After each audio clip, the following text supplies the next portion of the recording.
Pernah nggak sih kepikiran ide bisnis keren, tapi langsung stuck mikirin rencana 100 halaman yang ribet? Lupakan cara lama itu. Hari ini, kita akan bongkar mitos itu dan fokus ke 3 langkah inti untuk memulai bisnis dari nol, berdasarkan apa yang beneran works di lapangan.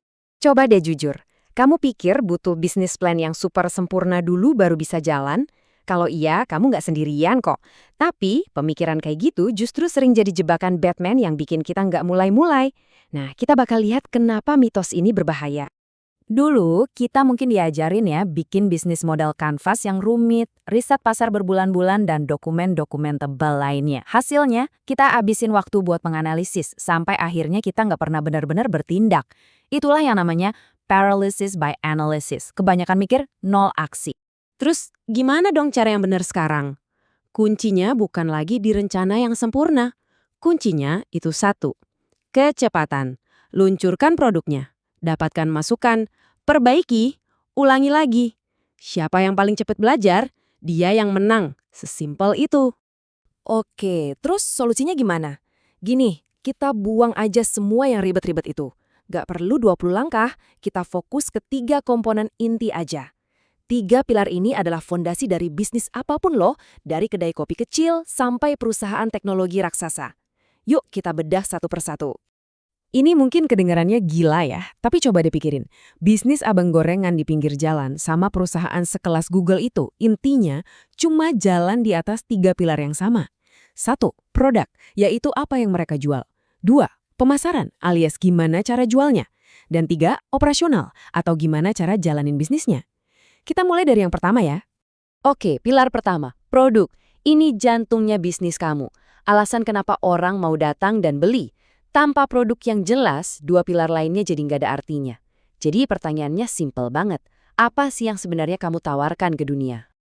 Penawaran ini bisa macam-macam ya. Bisa barang fisik, kayak secangkir kopi, atau baju buatan tangan, atau bisa juga jasa. Misalnya kamu jago desain atau jadi konsultan keuangan. Kabar baiknya, prinsip inti yang bakal kita bahas ini berlaku buat dua-duanya. Eits, tapi tunggu dulu. Sebelum kamu kejauhan mikirin desain produk yang keren, ada satu konsep keuangan yang wajib, kudu mesti kamu pahami. Anggap aja ini semacam tes kesehatan buat ide bisnis kamu. Kalau di bagian ini aja udah salah, wah bisnis kamu hampir pasti gagal. Apaan tuh? Namanya unit economics. Tenang, namanya doang yang keren. Gampangnya gini, tiap kali kamu jual satu barang, kamu untung atau rugi. Udah, itu aja. Ini matematika paling dasar, tapi justru paling krusial dalam bisnis. Yuk kita lihat contohnya. Nih, lihat deh contohnya. Simple banget. Misal kamu jual sesuatu harganya Rp10.000. Nah, modal atau biaya untuk bikin satu barang tuh Rp4.000. Artinya tiap kali laku satu, kamu dapat margin kotor sebesar Rp6.000. Nah, angka 6.000 atau 60% ini adalah angka keramat buat kamu. Ini bukan untung bersih ya, tapi ini ruang gerak finansial kamu. Dari sinilah nanti kamu bayar semua biaya lain, marketing, gaji, sewa, dan ya semoga keuntungan buat kamu. Makin gede ruang gerak ini, makin sehat bisnis kamu. Oke, jadi kamu udah punya produk yang marginnya sehat, keren. Tapi produk sebagus apapun nggak bakal laku sendiri kan? Nah, disinilah kita butuh 2 mesin pendorongnya. Pemasaran buat cari pelanggan, dan operasional biar semuanya lancar pas bisnisnya makin gede. Tunggu, pemasaran lebih penting dari produk. Ini kedengarannya aneh banget kan? Bukannya produk itu nomor satu.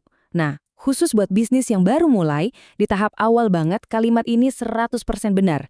Kenapa bisa gitu? Yuk kita cari tahu. Jadi, kenapa bisa lebih penting? Jawabannya satu kata, feedback. Masukan dari pelanggan. Jadi, setiap kali kamu coba jualan, kamu tuh sebenarnya bukan cuma ngejar duit, kamu lagi ngejar data. Pelanggan bakal ngasih tahu langsung apa yang mereka suka, apa yang enggak. Dan itu serius deh, 100 kali lebih berharga daripada kamu nebak-nebak sendirian di kamar berbulan-bulan. Ada 2 cara utama buat melakukan ini. Inbound, itu ibarat kamu pasang magnet, kayak bikin konten atau pasang iklan, biar orang datang sendiri. Kalau outbound, kamu yang aktif nyamperin mereka. Saran praktis? Di awal-awal, fokus aja ke outbound. Langsung ngobrol sama orang. Itu cara paling cepat buat belajar. Oke, produk ada, jualan udah mulai jalan. Terus apa? Nah, di sini operasional main peran.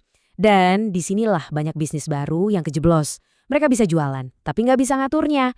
Kunci biar nggak kayak gitu adalah dengan paham apa yang sebenarnya lagi kamu bangun. Coba ingat-ingat definisi ini. Kata kuncinya itu organisasi. Coba deh bedain. Kalau semua kerjaan harus kamu yang lakuin, itu kamu bukan bangun bisnis. Itu namanya kamu nyiptain pekerjaan buat diri sendiri. Yang gajinya mungkin lebih kecil. Tujuan kamu itu bangun sebuah sistem. Jadi mindsetnya harus begini. Setiap kali kamu ngerjain sesuatu, tanya, gimana caranya biar ini bisa jalan tanpa gue? Tujuannya bukan buat jadi orang paling sibuk di perusahaan, tapi justru biar kamu bisa mendelegasikan atau mengotomatisasi kerjaan. Supaya apa? Supaya waktu kamu bebas buat mikirin hal-hal yang emang cuma bisa dilakuin sama pendiri. Bikin produk baru, cari partner, mikirin masa depan bisnis. Oke, kita udah punya 3 pilar nih.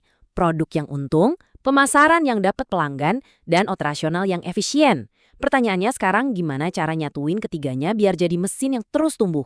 Nah ini dia rahasia sebenarnya, dan ini simple banget.